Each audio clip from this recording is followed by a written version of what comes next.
Hello students, कैसे हैं आप सभी। तो हमने अभी तक जो है लाइट वाले चैप्टर में लास्ट जो किया था image formation by the plane mirror. तो उम्मीद है कि यहाँ तक आपको समझ आ गई होंगी चीज़ें सारी। तो आज का जो हमारा टॉपिक है आगे, that is uses of concave and convex mirror. आज हम बात करने वाले हैं कॉनकेव एंड कॉन्वेक्स मिरर के यूजेस के बारे में, जो यूज कहाँ कहाँ इनका होता है। तो हम पहले पढ़ लेते हैं यूजेस ऑफ कॉनकेव मिरर। जो कॉनकेव मिरर है वो कहाँ कहाँ पर यूज होता है उसके बारे में, ठीक है। तो कॉनकेव मिरर क्या है, जो डायग्राम उसके बारे में तो आप पढ़ चुके हैं। आपको पता है कि कॉनकेव मिरर एक स्फेरिकल मिरर है जिसको हम आउटर साइड से पॉलिश करते हैं। तो ये आपके पास कॉनकेव मिरर है, एक बार बना देता हूँ मैं इसको दोबारा से। तो दिस इज कॉनकेव मिरर, ठीक है। इस मिरर का यूज कहाँ कहाँ पर होता है उसके बारे में हम पढ़ रहे हैं, ठीक है। तो सबसे फर्स्ट जो यूज है इसका, in search light. Search light क्या होती है, आपने देखा भी होगा डिस्कवरी वगैरह चैनल्स पे, जो एनिमल्स वगैरह के बारे में स्टडी करते हैं, फॉरेस्ट वगैरह में जाते हैं, तो रात के अंधेरे में वो अपने सर के ऊपर एक टॉर्च लगाते हैं, ठीक है। तो उस टॉर्च से वो सिर के ऊपर पहनते हो अपने फोरहेड पे उसको। तो उस टॉर्च के अंदर जो मिरर लगा होता है वो कॉनकेव मिरर होता है। क्यों करते हैं कॉनकेव मिरर, तो देखो उस टॉर्च के अंदर जो कॉनकेव मिरर होता है वो इसलिए यूज होता है कि वहाँ जो बल्ब लगा होता है वो बल्ब उस मिरर के फोकस पे होता है। जो बल्ब लगाते हैं वो मिरर के फोकस पे लगा होता है सर्च लाइट के। तो क्या होगा उससे कि जब उस बल्ब से जो लाइट निकलेगी रेज, तो वो मिरर से टकरा के क्या हो जाती है, पैरेलल जाती है। इस तरीके से जितनी भी ये रेज जाएंगी ये सारी रेज आपके पास क्या होगी, पैरेलल हो जाती है इस तरीके से। और पैरेलल रेज जो है वो काफ़ी दूर तक ट्रेवल करती है। इस तरीके से हमारे पास यहाँ पर ये जो रेज हैं ये सारी रेज आपके पास रिफ्लेक्ट होके पैरेलल जाती हैं और काफ़ी दूर तक ट्रेवल करती हैं। इसलिए जो सर्च लाइट है उनके अंदर हम कॉनकेव मिरर यूज़ करते हैं। और इसी बेस पे इनका यूज होता है इन हेडलाइट्स ऑफ ऑटोमोबाइल्स। गाड़ियों की जो हेडलाइट होती है उनके अंदर भी जो है कॉनकेव मिरर यूज किया जाता है। किस प्रॉपर्टी की वजह से, कि उसके अंदर जो बल्ब है वो फोकस के ऊपर लगा होता है और जो रेज हैं वो उस मिरर से टकराने के बाद में काफी दूर तक आगे तक जाती है सामने, ठीक है। तो इन हेडलाइट्स ऑफ ऑटोमोबाइल्स भी होता है। ए डेंटिस्ट जो होता है use concave mirror to see large size of teeth of patient. तो जो पेशेंट होता है उसके दांतों का साइज जो है उसको बड़ा करके देखने के लिए, आपने देखा होगा जब आप डेंटिस्ट के पास जाते हैं तो उसके पास एक कुछ इस तरीके की एक चम्मच सी होती है, अगर आपने नोटिस किया हो कभी, तो वो जो है आपके पास क्या होता है, वो एक कॉनकेव मिरर होता है जिसको वो आपके टिथ के नजदीक ले जाकर देखता है तो उसको जो टिथ का साइज है वो बड़ा दिखाई देता है। तो एक डेंटिस्ट जो है वो यूज करता है किस लिए, जो पेशेंट है उसके टिथ का साइज जो है उसको बड़ा देखने के लिए, ठीक है। तो ये आपके पास ये हो गया। एक इसका यूज आता है इन सोलर फर्नेसेस। सोलर फर्नेसेस क्या होता है बेटा, तो सोलर फर्नेसेस होता है कि सूर्य की जो लाइट है उससे चलने वाली भट्टियां, भट्टी जिसको बोलते हैं हम, फर्नेसेस का मतलब भट्टी आपके पास। तो वहां पर हम यूज करते हैं सोलर, जो आपके पास कॉनकेव मिरर है वो। क्यों, क्योंकि कॉनकेव मिरर क्या करता है, आपने पढ़ा भी है कि कॉनकेव मिरर जो है जब उसके ऊपर रेज आती हैं इन्फिनिटी से पैरेलल, काफी सारी रेज आती हैं, तो ये सारी रेज जो है पैरेलल आती हैं। जो सनलाइट है वो इन्फिनिटी से आ रही है, पैरेलल आती हैं, तो सभी रेज जो है वो एक पॉइंट पे जाकर इकट्ठा होती है, कन्वर्जिंग। तो ये आपका कन्वर्जिंग मिरर होता है। तो एक ही पॉइंट पे क्या होती है, इकट्ठी हो जाती है, जिससे कि वहाँ का जो टेम्परेचर है, वहाँ हीट प्रोड्यूस होती है, लार्ज अमाउंट में जो है टेम्परेचर वहाँ पे इंक्रीज होता है। इसका जो यूज है वो हम सोलर फर्नेसेस के अंदर भी करते हैं। क्लियर? तो ये कुछ इसके यूजेस हैं कॉनकेव मिरर के। सर्चलाइट के अंदर, हेडलाइट्स ऑफ ऑटोमोबाइल्स के अंदर, एक डेंटिस्ट भी यूज़ करता है, और सोलर जो फर्नेसेस होते हैं उनके अंदर भी यूज़ होता है। तो ये 3-4 जो है आपके यूजेस हैं। और फिर हम पढ़ते हैं इसमें uses of convex mirror. Convex mirror के क्या क्या यूज़ हैं? तो एक बहुत ही इम्पोर्टेंट यूज़ है कॉन्वेक्स मिरर का। क्या, देखो पहले हम कॉन्वेक्स मिरर के बारे में थोड़ा सा देख लेते हैं कि कॉन्वेक्स मिरर जो होता है वो कर्व्ड होता है, और उसका जो स्फेरिकल होता है कॉनकेव की तरह। इस तरीके से ये आपके पास कॉन्वेक्स मिरर है। तो इसका सबसे ज्यादा जो यूज है, इंपॉर्टेंट यूज, वो कहाँ है? तो इसका जो यूज है, it is used in side mirror of automobiles, because it has wider area of view and it form virtual, erect and small image of vehicles। इस मिरर का यूज कहाँ होता है बेटा? तो इस मिरर का जो यूज है वो साइड मिरर जो होते हैं, गाड़ियों के साइड के जो शीशे होते हैं उनके अंदर यूज होता है, साइड मिरर के अंदर। क्यों यूज होता है?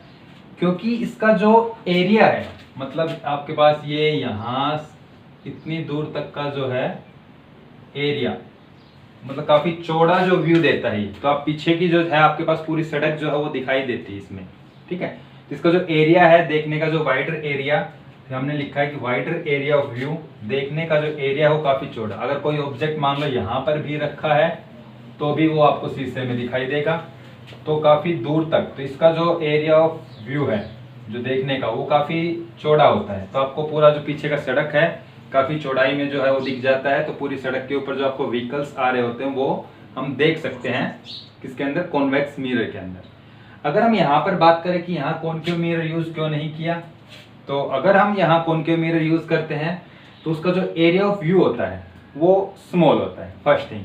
सेकंड थिंग, जब कॉनकेव मिरर से दूर होता है ऑब्जेक्ट तो उसकी जो इमेज है वो रियल और इन्वर्टेड बनती है। तो पीछे के जो भी आपके पास ट्रैफिक आ रहे हैं वो आपको उल्टे दिखाई देंगे शीशे के अंदर जब हम कॉनकेव मिरर यूज करेंगे। तो इसका दो कारणों से इसका यूज किया जाता है। एक तो इसका जो एरिया है, देखने का जो व्यू है वो काफी चौड़ा होता है। सेकंड थिंग, ये हमेशा जो है वो इरेक्ट, सीधी इमेज और स्मॉल साइज की इमेज जो है वो दिखाता है, ताकि पीछे के जितने भी व्हीकल्स आ रहे हैं वो आपको क्लियरली विजिबल हो सके। तो इसलिए जो है इसका यूज किया जाता है किसके अंदर, जो आपके पास साइड मिरर्स होते हैं उनके अंदर, फर्स्ट। सेकंड, इन बिल्डिंग्स के अंदर भी, लाइक हॉस्पिटल,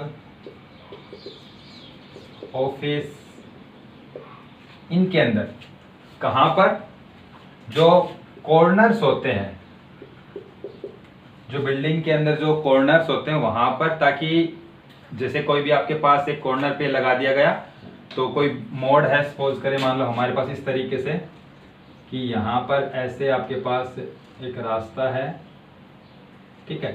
तो हम इस कॉर्नर पर एक क्या लगा देते हैं, कॉनकेव मिरर। ये आपके पास कॉनकेव मिरर। तो क्या होगा, जैसे कोई भी इस साइड से अगर आ रहा है तो उसको सामने शीशे में ये दिख जाएगा कि कोई पर्सन इधर से भी आ रहा है। अगर एक पर्सन मान लो इधर से आ रहा है तो उस पर्सन की जो इमेज है वो इस मिरर में बनेगी। तो इधर से कोई अगर आ रहा होगा तो उसको दिख जाएगा कि यहाँ से जो है कोई आ रहा है, ताकि मोड़ पे जो है टकरा ना आ जाए, वो एक दूसरे से कोलिजन ना हो जाए। और इसका जो यूज है बिल्डिंग्स के अंदर भी होता है और at roads to see vehicles at a turn. एक मोड़ पर व्हीकल्स को देखने के लिए भी जो है उसका यूज किया जाता है कॉन्वेक्स मिरर का, ताकि जो मोड़ है उस मोड़ के ऊपर जो भी ट्रैफिक है, मोड़ पे हमें दिखाई नहीं देता कि मोड़ पर कोई साधन आ रहा है, तो उसको हम मिरर में देख सकते हैं। इस मिरर में आपको दिखाई दे जाएगा कि इधर से कोई भी साधन आ रहा है और इधर वाले को इधर वाला दिख जाएगा। तो ये जो है कॉन्वेक्स मिरर हम यहाँ पे यूज करते हैं कॉर्नर के ऊपर, ताकि आपके पास जो है वहां पर व्हीकल्स को हम देख सकें। तो ये कुछ यूजेस हैं जो कॉन्वेक्स एंड कॉनकेव मिरर के हैं, इनमें आपको ये करना है। क्लियर? तो इसको नोट कर लेना। और प्लेन मिरर का तो आपको पता ही है कि घरों के अंदर होता है, कहीं आप कपड़े की दुकान पे जाते हैं वहां पर आप देखते हो तो वहां पर भी जो मिरर्स हैं वो आपके प्लेन मिरर्स लगे होते हैं। ठीक है? तो और भी आपके पास यूजेस मिल जाएंगे इसमें, जैसे जो एस्ट्रोनॉमिकल टेलीस्कोप्स होते हैं उनके अंदर आपके एक कॉनकेव कॉन्वेक्स मिरर यूज होते हैं। मैग्नीफाइंग ग्लासेस के अंदर भी आपके पास कॉन्वेक्स मिरर यूज होता है। तो हमें ज़्यादा यूज नहीं करने, तो 5-6 यूज आपके पास ये काफ़ी है। इसके बाद में जो है वेरी इंपॉर्टेंट टॉपिक है बेटा, क्या है? Mirror formula. मिरर फॉर्मूला क्या होता है? देखो, तो एक फॉर्मूला है 1/f is equal to 1/v plus 1/u। ये होता है मिरर फॉर्मूला। यहाँ पर जो f है that is focal length of mirror. Clear? v जो है that is distance of image की डिस्टेंस है मिरर से, और u जो है डिस्टेंस ऑफ ऑब्जेक्ट। ठीक है? ये जो फॉर्मूला है आपका, ये फॉर्मूला आपको याद रखना है। इसके लिए जो ड्राइव अगर हम देखें, इसका जो डेरिवेशन है वो आप 12th क्लास में पढ़ोगे। कहाँ से आया, कैसे आया, ये सब आप 12th क्लास में जाने के बाद में पढ़ोगे। आपके जो सिलेबस में सिर्फ ये फॉर्मूला है, इसका कोई डेरिवेशन नहीं है। 1/f is equal to 1/v plus 1/u, this is mirror formula. Clear? इसके बेस पे न्यूमेरिकल्स आएंगे, वो हम सोल्व करेंगे। तो इस मिरर फॉर्मूला को आपको नोट करना है। इसके बाद में जो है वो भी इंपॉर्टेंट टॉपिक है मैग्निफिकेशन ऑफ मिरर। मैग्निफिकेशन क्या होता है? देखो, मैग्निफिकेशन जो मिरर का होता है, मैग्निफिकेशन जो होता है मिरर का, वो उसका फॉर्मूला होता है height of image to the height of object. जैसे हमारे पास एक मिरर है, कोई प्लेन मिरर है, सॉरी कॉनकेव मिरर हमने लिया मान लो, तो ये आपके पास फोकस है, ये सेंटर है, ये पोल है। यहाँ मान लो कोई ऑब्जेक्ट हमने लिया था, इस ऑब्जेक्ट की जो इमेज है वो कहाँ पर बनी थी? तो इसकी जो इमेज है वो हमारे पास बनी थी कहाँ? सेंटर और फोकस के बीच में। दूसरी रे हमने ये ले ली थी फोकस वाली, तो ये जो आपके पास रे टकरा के पैरेलल हो जाएगी और यहाँ पर मीट करती है, तो यहाँ आपके पास क्या बनती है? इमेज। ठीक है? सेंटर फोकस के बीच में इमेज। तो हाइट ऑफ ऑब्जेक्ट आपके पास h1 और इमेज की जो हाइट है ये माइनस की h2 होगी। क्यों होगी माइनस की? क्योंकि प्रिंसिपल एक्सिस से नीचे की तरफ इमेज आती है। ठीक है? तो आपके पास जो मिरर फॉर्मूला मैग्निफिकेशन होता है मिरर का, तो मैग्निफिकेशन फॉर्मूला होता है हाइट ऑफ इमेज अपॉन में हाइट ऑफ ऑब्जेक्ट। तो magnification m is equal to h height of image h2 upon में height of object h1। General formula हमारे पास ये होता है। ठीक है? h2 अपॉन में h1 जो height of image upon height of object. अगर हम यहाँ पे इमेज जो है माइनस में आ रही है इसकी हाइट, तो मैग्निफिकेशन नेगेटिव आ जाएगा। अगर प्लस में है तो आपका पॉजिटिव आ जाएगा। तो हम जो जनरल फॉर्मूला लिख रहे हैं m is equal to h2 upon में h1, this is formula for magnification. दूसरी टर्म्स में जो है मैग्निफिकेशन का फॉर्मूला हम लिखते हैं m is equal to minus v upon u. ये एक दूसरा जो फॉर्मूला है मैग्निफिकेशन का, जहां पर m मैग्निफिकेशन है, v डिस्टेंस ऑफ इमेज है, u डिस्टेंस ऑफ ऑब्जेक्ट है। ये दो फॉर्मूले हम मैग्निफिकेशन के लिखते हैं, तो ये आपको इसमें याद करने हैं, लिखने हैं, ठीक है। तो अब हम पढ़ेंगे इसमें जो मैग्निफिकेशन है, इंपॉर्टेंट पॉइंट अबाउट मैग्निफिकेशन। तो इंपॉर्टेंट पॉइंट्स है मैग्निफिकेशन के बारे में क्या क्या, देखो। फर्स्ट, यदि हमारे पास मैग्निफिकेशन किसी भी ऑब्जेक्ट, किसी भी मिरर के लिए जो है मैग्निफिकेशन की वैल्यू अगर नेगेटिव आ जाती है, ठीक है, m की वैल्यू नेगेटिव आ जाती है, तो वहां पर जो इमेज होगी रियल और इन्वर्टेड होगी। जैसे कि इस डायग्राम में क्या है, यहां पर जो हाइट है ऑब्जेक्ट की वो तो पॉजिटिव है, और इमेज की जो हाइट है वो नेगेटिव है। नेगेटिव क्यों है बेटा? क्योंकि इमेज जो है प्रिंसिपल एक्सिस से नीचे की तरफ बन रही है, और हमने जब साइन कन्वेंशन पढ़े थे तो वहां पर क्या था कि अगर कोई भी डिस्टेंस हम प्रिंसिपल एक्सिस से नीचे की तरफ लेते हैं तो वो नेगेटिव होगी, और प्रिंसिपल एक्सिस से ऊपर की तरफ क्या होती है? पॉजिटिव। तो रियल इमेज जब भी बनेगी तो मैग्निफिकेशन कैसा आएगा? नेगेटिव आएगा। अब जैसे हम कॉन्वेक्स मिरर ले लेते हैं, तो कॉन्वेक्स मिरर मान लो हमने ले लिया। कॉन्वेक्स मिरर में हमने जो है एक ऑब्जेक्ट लिया, उसकी हम इमेज देख रहे हैं कहाँ बनती है। तो हमने पढ़ा है कि कोई भी ऑब्जेक्ट अगर हम लेते हैं कॉन्वेक्स मिरर के लिए, तो उसकी जो इमेज फॉर्म होती है वो इमेज कहाँ फॉर्म होती है? तो ये जो आपके पास इमेज फॉर्म होती है, वर्चुअल इमेज फॉर्म होती है, कहाँ फॉर्म होती है? तो ये सेंटर और फोकस के बीच में इमेज बनती है। तो यहाँ पर इमेज की हाइट h2, ऑब्जेक्ट की हाइट h1। इस केस में देखो ऑब्जेक्ट जो है वो प्रिंसिपल एक्सिस से ऊपर की तरफ है, हाइट पॉजिटिव।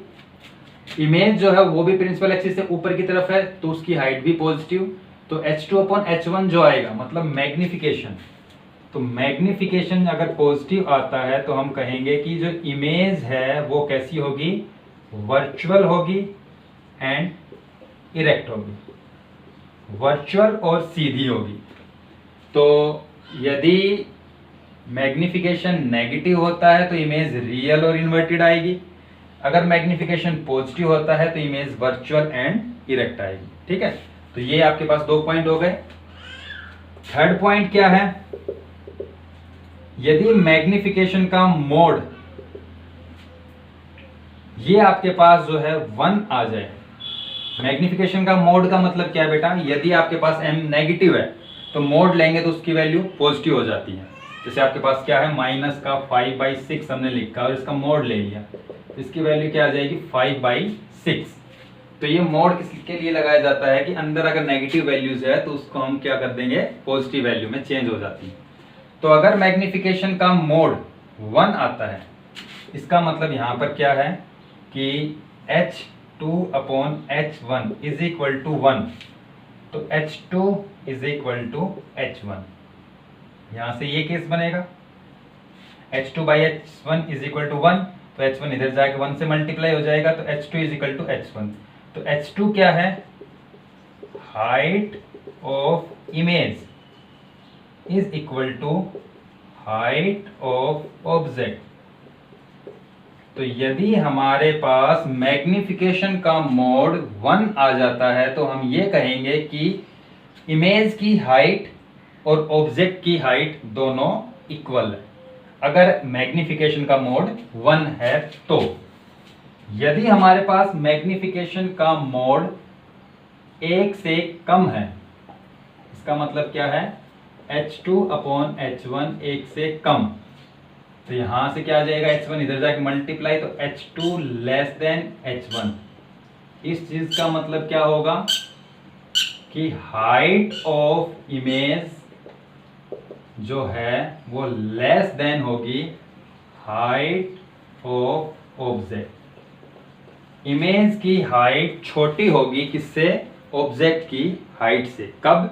जब मैग्निफिकेशन का मोड वो 1 से कम आ जाता है। और लास्ट पॉइंट, यदि मैग्निफिकेशन का मोड 1 से बड़ा हो, इसका मतलब क्या होगा? H2/H1 ग्रेटर देन 1, तो यहां से H2 ग्रेटर देन H1। इस केस में जो है height of image is greater than height of object. Object से बड़ी होगी क्या? इमेज। तो ये हमारे पास मैग्निफिकेशन से रिलेटेड आपके पास कुछ पॉइंट्स हैं। तो ये आपका जो है रिफ्लेक्शन ऑफ लाइट आपका फिनिश होता है। क्लियर? तो आपको मिरर फॉर्मूला याद रखना है, न्यूमेरिकल्स इसके बेस पे हम करेंगे। मैग्निफिकेशन क्या होता है? Height of image to the height of object. एक तो फॉर्मूला ये होता है। दूसरा आपके पास क्या होता है? -v/u। v क्या है? Distance of image. u क्या है? Distance of object. Magnification negative आए तो रियल इमेज और इन्वर्टेड इमेज होगी। मैग्निफिकेशन पॉजिटिव आए तो इमेज कैसी होगी? वर्चुअल और इरेक्ट। अगर मैग्निफिकेशन का मोड 1 आए तो हम कहेंगे कि height of object and height of image are equal. Magnification का मोड 1 से छोटा है तो हम कहेंगे कि जो इमेज है वो छोटी है किससे? ऑब्जेक्ट से। मैग्निफिकेशन का मोड अगर 1 से बड़ा होगा तो हमारे पास इमेज की जो हाइट आएगी वो बड़ी आएगी किससे? ऑब्जेक्ट से। क्लियर? तो यहाँ पर आपका जो रिफ्लेक्शन है, जो लाइट का फर्स्ट पार्ट है रिफ्लेक्शन ऑफ लाइट, वो आपका जो है फिनिश होता है। अब हम इसमें नेक्स्ट जो है न्यूमेरिकल्स करेंगे। 1-2 दिन जो है 1-2 क्लासेज आपकी न्यूमेरिकल्स की हो जाएगी। आफ्टर देन हम स्टार्ट करेंगे रिफ्रैक्शन ऑफ लाइट। ठीक है? तो नेक्स्ट वीडियो जो है उसके अंदर हम न्यूमेरिकल्स करेंगे। कुछ प्रैक्टिस जो न्यूमेरिकल्स आए हुए हैं सीबीएसई बोर्ड के अंदर, तो उनकी प्रैक्टिस करेंगे, कुछ आप निकाल के देखोगे और फिर हम स्टार्ट करेंगे नेक्स्ट चैप्टर मंडे से जो है आपका रिफ्रैक्शन ऑफ लाइट। तो आपको इतना इसमें करना है। ओके? तो ये है आज की क्लास आपकी।